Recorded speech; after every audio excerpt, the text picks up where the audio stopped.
Welcome to Faraday Junior YouTube channel. In this episode, we are going to discuss negative variables. So far in the linear programming problems we've analyzed, we deal with non-negativity restrictions. So all our variables are positive, but there can be a case where your variable will be negative, which means that there is a decrease in the rate of production. All right. So when you have a negative value, in the simplest method, negative values are not allowed. So when you have a negative value, you have to convert it to an equivalent problem with positive variable before you'll be able to use the simplest method to solve it. So we have two general cases of the negative variables. We have the unrestricted variables and then the variables that are negative within a given bound. So let's look at these two cases. So looking at the variables that are negative within a given bound, variables that are negative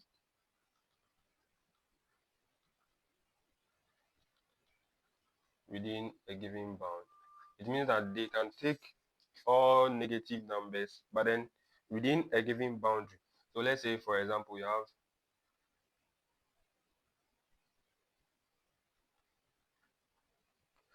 x1 greater than or equal to negative 20, which means that x1 can take all values, but then when it comes to the negative side, it can take up to, let's represent this. So all values from negative 20 up to infinity. It can take a value which is less than negative 20.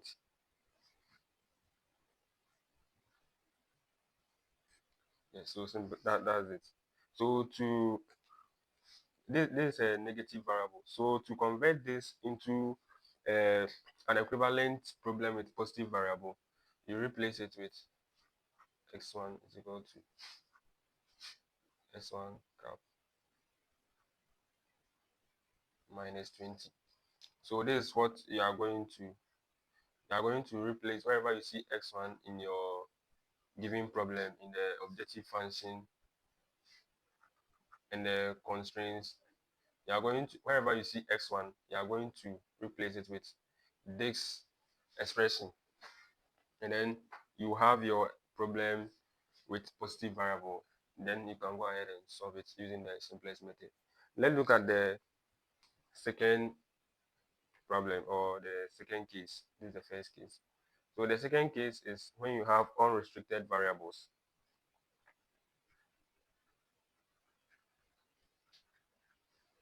Unrestricted variables.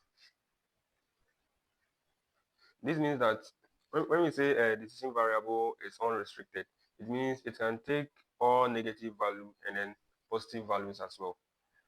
It doesn't have any restriction. It can take any value.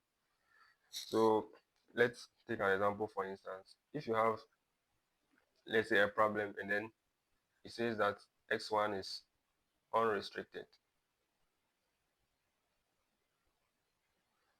what you have to do is you have to replace the x1 with this expression, s1 cap minus s cap.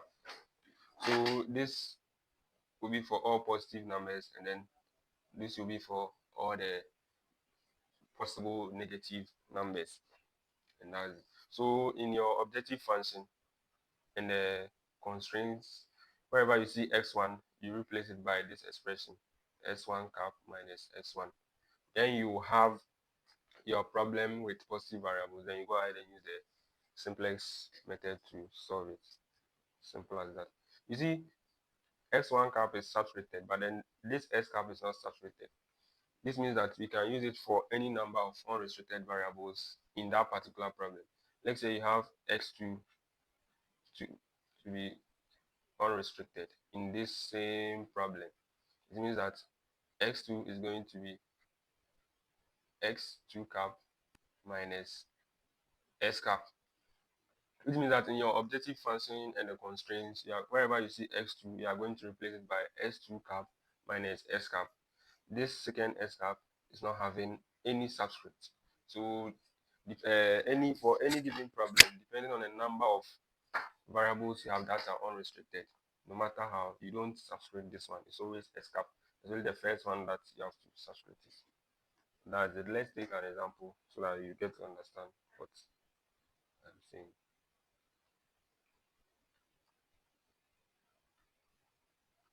All right, let's look at this example. So given this problem,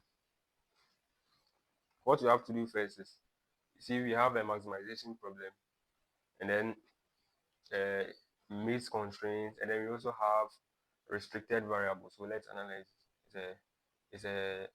It has negative variables,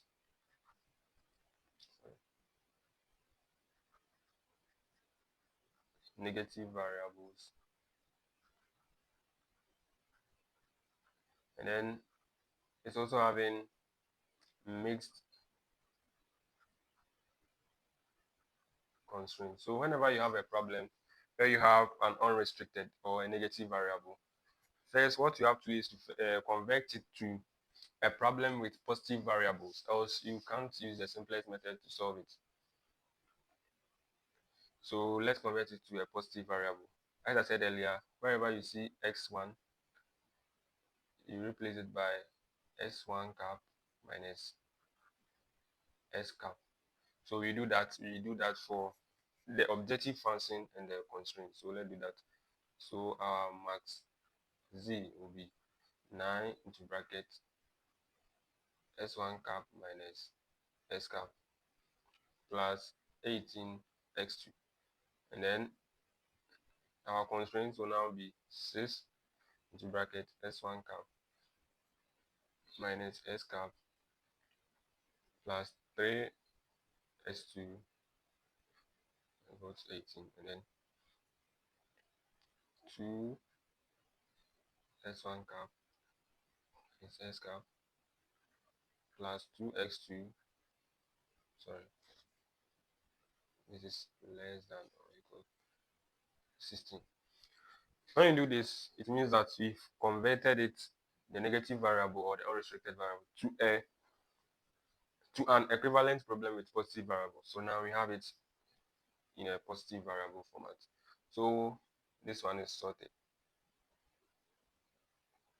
Now what we have to do is, we still have a mixed constraint problem.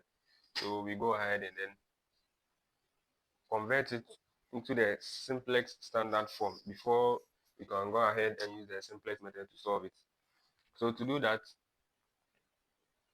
let's first look at our constraints. This is a maximization problem, and then we have greater than or equal to. So what do? We subtract the surplus variable and then add the artificial variable. So this gives us 6. Let's expand the bracket. 6s1 cap minus 6s cap plus 3x2 minus s1 plus a1 is equal to 18. And then this will give us 2s1 cap minus 2s cap plus 2x2. So this is already in the standard form. So what you have to do is to just add the slack variable, s2 is equal to 16. Yes. So we rewrite our objective function. So we are going to get 9x1 cap minus 9s cap plus 18s2. We already know that in the objective function, the coefficient for the slack or surplus variables are always 0. So, and then this one, because it's a maximization problem, the coefficient for the artificial variable will be minus a1. So we now have it in the simplex standard form. So we can use this to draw our initial tableau. So let's do that. Draw my table.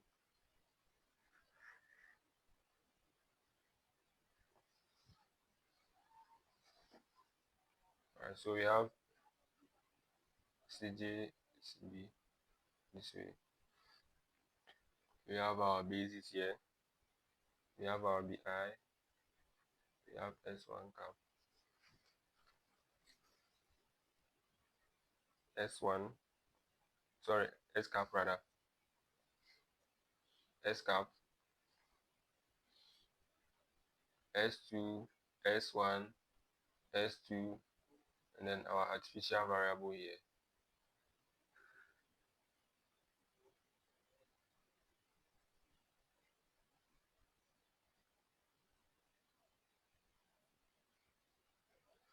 Alright, so let's write the CJ values, that's the coefficient for the variables in the objective function. So the coefficient for S1 cap is 9, and this is minus 9. We have 18, 0, 0, minus n. So let's go to the first constraint. What's the coefficient of x1 cap? That's 6, minus 6, and then 3, minus s, sorry, minus 1 rather. The coefficient of s1 is minus 1. We don't have s2 in the first constraint, so 0. And the coefficient of a1 in the first constraint is 1. So we do same for the second constraint. 2, minus 2, 2. We don't have s1 in the second constraint, no s1 here. We don't have s1 here, so 0. We have s2 and the coefficient is 1. And then we don't have a1 here. We don't have a1, so 0. Now let's look at our BI values. What's the right hand side value for the first constraint? That's 18, and it is 16 for the second one. So let's look for our bases. When you look at the numbers here, you can see that s2 and a1, they are forming an identity matrix here, a 2 by 2 identity matrix. That's 0, 1, 1, 0. Yes, which means that they are our bases, and the one having the value at the up is a1, so that one will be here, and s2 is the one having the value at the down, so s2 will be here.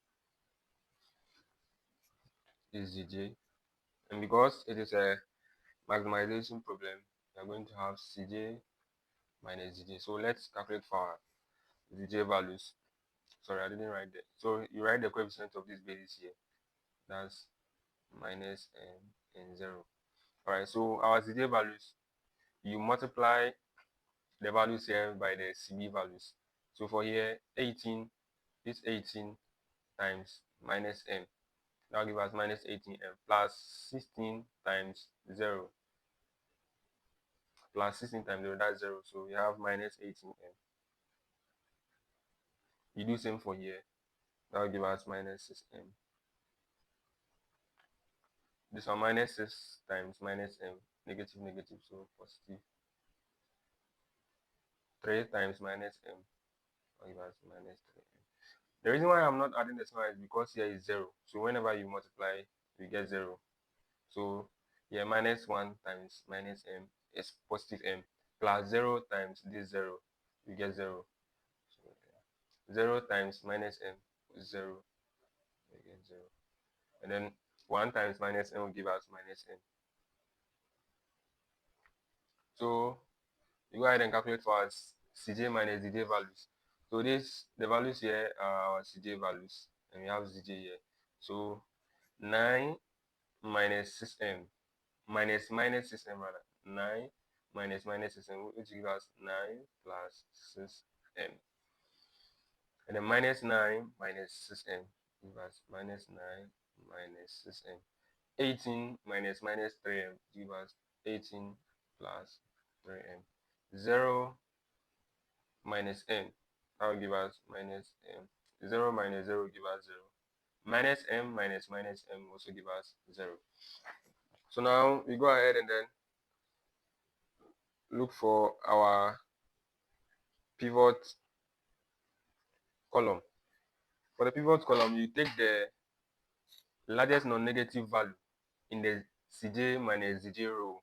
So let's look, we have 9 plus 6m minus 9 minus 6m, 18 plus 3m minus m, and then 0, 0.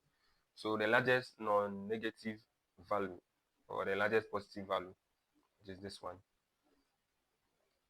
here. So that will be our pivot column. That is the in. This variable is a entering on basic variable, and then we go ahead and then calculate for our pivot row or pivot number. How do we do that? We take bi and then divide it by the corresponding value in the pivot column. So let's take this bi. We have 18. So 18. What is the corresponding value in the pivot column? So 18, let's raise it. This is the pivot column. So the corresponding value is 6. So 18 divided by 6 will give us 3. And then the other bi is 16. So 16 divided by the corresponding value is 2. That will give us 8. So 3 and 8, we take the minimum value. That's 3. And then which corresponding value did we divide by the bi, or did we divide by the bi to get this 3? That's the 6. So the 6 becomes our pivot number. So this will be our pivot row. Yes. So from this we can go ahead and then draw our second tableau. I'll bring my table.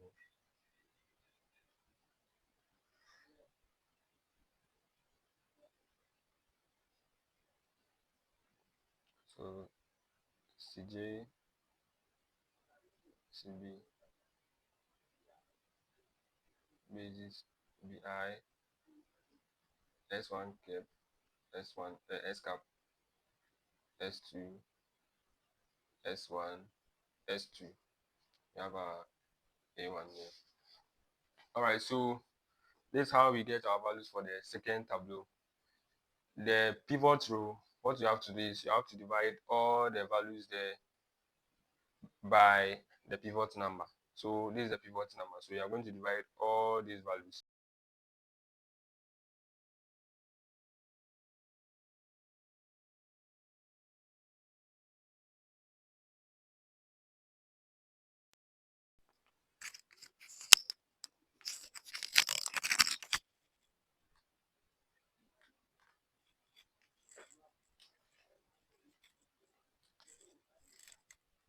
So this is the pivot row. You are going to divide all the values in this row by the pivot number, which is 6, to get your new values for the second tableau. So 18 divided by 6 is 3. So 3. 6 divided by 6 is 1. Minus 6 divided by 6 is minus 1. 3 divided by 6 is 1 on 2. Minus 1 divided by 6 is minus 1 on 6. And then 0 divided by 6 gives us 0. This one we can choose to ignore the artificial variable, because from here you can see that this what is going out is the living basic variable is going out, so it's out of our solution. So we can choose to just ignore it and not include it in our table. All right, so let's look at how to get your values for the second row. This is how you do it. Old value minus the corresponding value in the pivot column. So the corresponding value in the pivot column, this is 2. So 2 times the new value in that column here, times the new value. So what's the old value? Let's start with BI. So old value, we have 16 here. So 16 minus 2 times, what's the new value here? We have 3. So this will be 16 minus 2, 3, 6. Sorry, 6. So 16 minus 6 will give us 10. So our new value here will be 10. You do same for the remaining values. Let's do for the second one. Old value is 2 minus 2 times, what's the new value here? 1. So 2 minus 2 will give us 0. So the new value here is 0. I won't do that for the remaining values. I'll just write them down. So 0, 1, 1 on 3, and then 1 here. Alright. So as I said earlier, this is the entering variable, and this one is going out. So this one will replace A1, the variable here. So S1 S1 cap, and we maintain our S2. Yes. So what's the coefficient of S1 cap here? That's 9. And then that of S2 is 0. So let me write.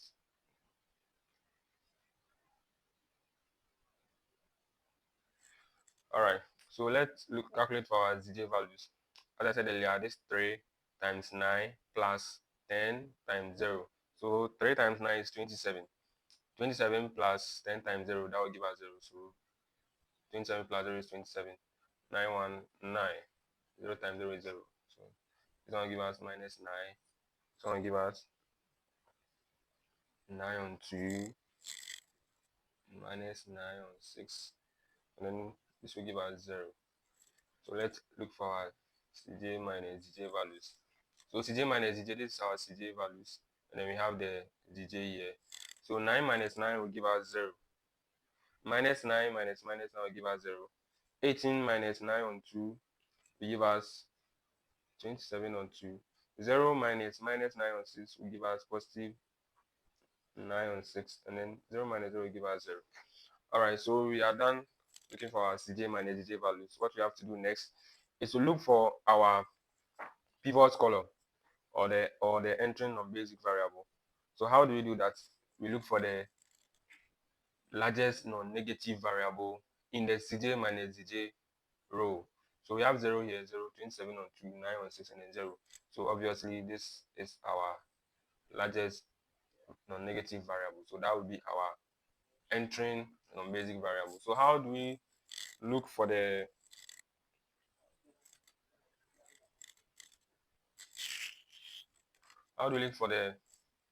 leaving basic variable or the pivot number or the pivot row?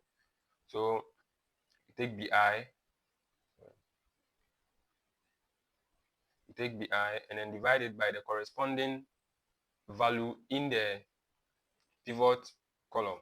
So let's take bi, we have 3, divided by the corresponding value here, 1 on 2, will give us 6. Let's take the second one, we have 10, and the corresponding value here is 1. So 10 divided by that will give us 10. So 6 and 10, which one is the minimum value? 6. And then which value, the corresponding value for this 6, or that gave us the 6 is 1 on 2. So 1 on 2 will be our pivot number. So this will be our pivot row. So it means that x1 is the leaving basic variable, and then x2 will be the entering non-basic variable. So let's draw our third tableau.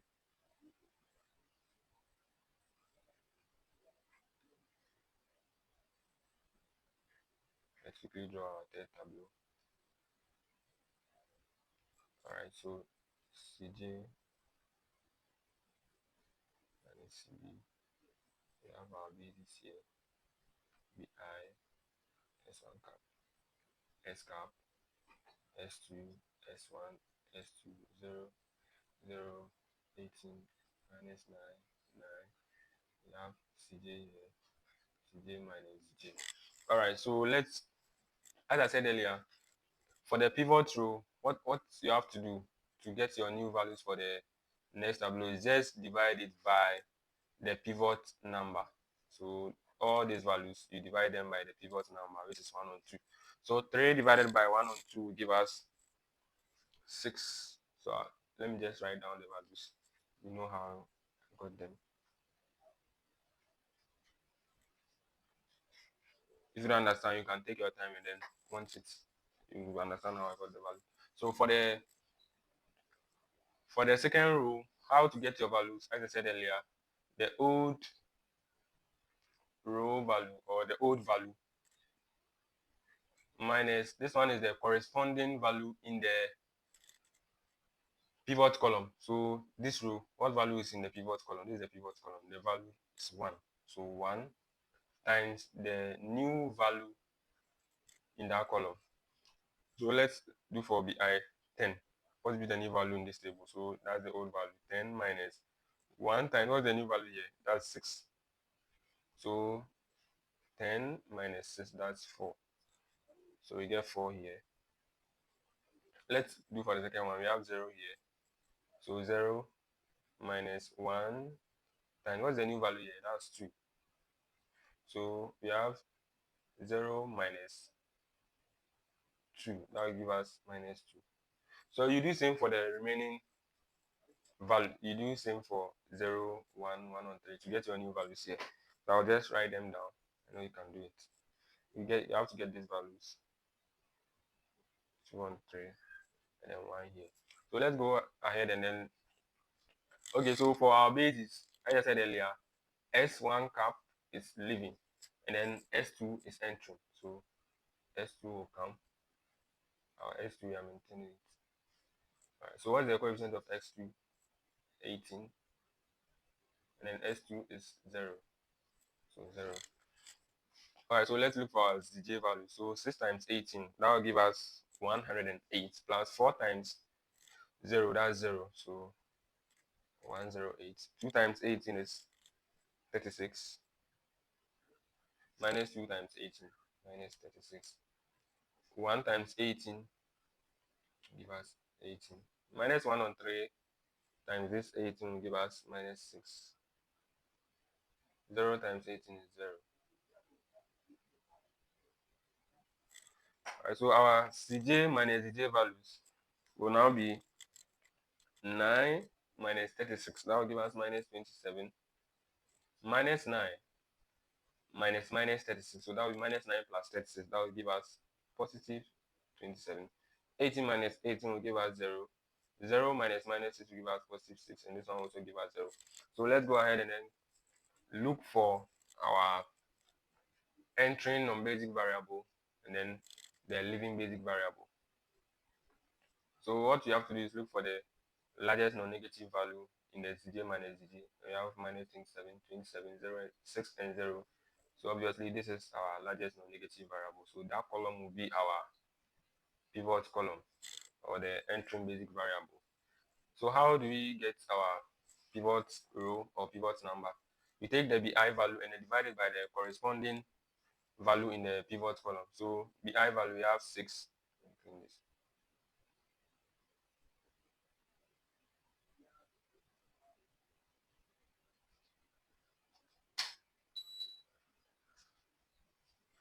Alright, so the corresponding BI value, the BI value is 6, and the corresponding value in the pivot distance minus 2 is equal to minus 3. And then the second BI value is 4 divided by the corresponding value here is 2. So 2. So minus 3 and positive 2. You don't consider the polarities. Yes. So we look at it this way. 3 and then 2. Which one is the minimum value? We take 2. 2 is the minimum value, which means that this will be our pivot number. So this is the leaving basic variable or our pivot row. So let's quickly draw our fourth tableau runner. So the condition for terminating the iteration, because you asked why is it that we are still doing it, is that we still have a positive number in the CJ minus ZJ row. We still have a positive number here. In order to terminate it, or the condition for terminating your simplex iteration is that you should get negative numbers or zeros here. You shouldn't have any positive integer in the CJ minus ZJ column. You shouldn't have any positive number there. So let's quickly do this and see. Basis BI S1 cap, S cap, S2, S1, S2.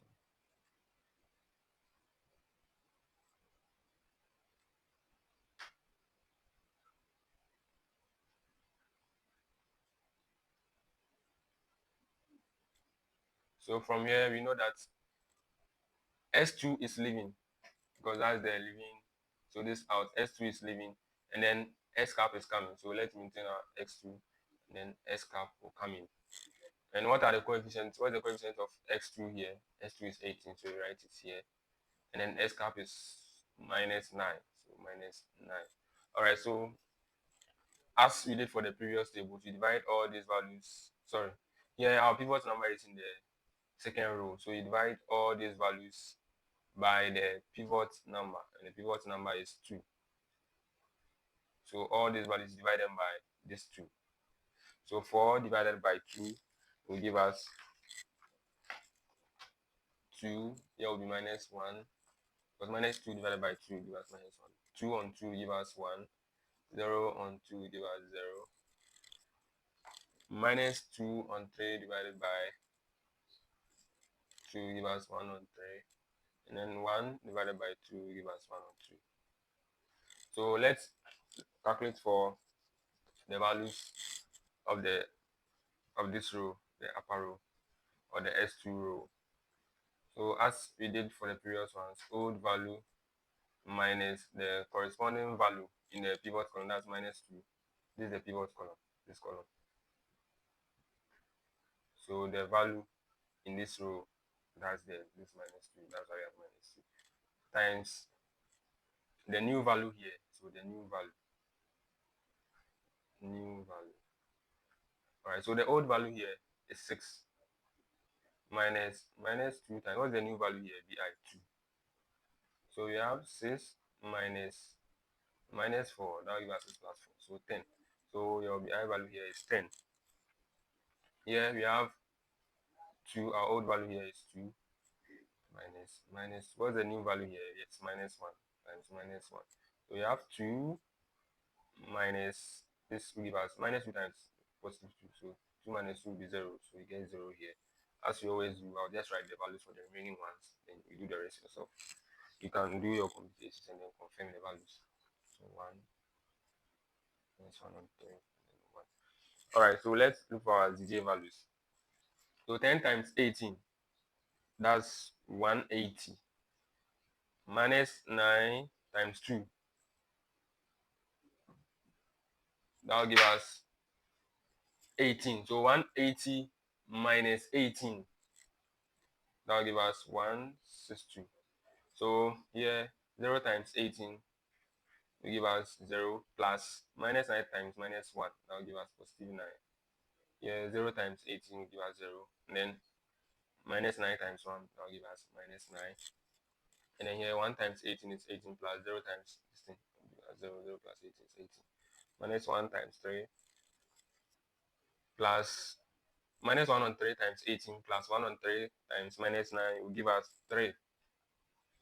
And then 1 times 18 plus minus 1 on 2 times 9, that will give us 27 on. Okay, so we have our ZJ value. So we go ahead and then calculate for our CJ minus ZJ values. Sorry. CJ minus ZJ values. So let's do that. This is our CJ value. So 9 minus 9 will give us 0. And then minus 9 minus 9, now you have minus 9 plus 9, that will also be 0. And then 18 minus 18 will give us 0. And then 0 minus 3 will give us minus 3. 0 minus 27 on 2 will give us minus 27 on 2. Okay, so now let's look for our entering basic non-basic variable. You see, the condition is the largest non-negative variable in the CJ minus CJ. But looking at this, our CJ minus CJ values, you can see that all the numbers here, all the values here are 0 and negative numbers, which means that it satisfies the condition to terminate our simplex iteration. So we can end our iterations here, which means that we have our optimal solution. So therefore, you can conclude that the optimal solution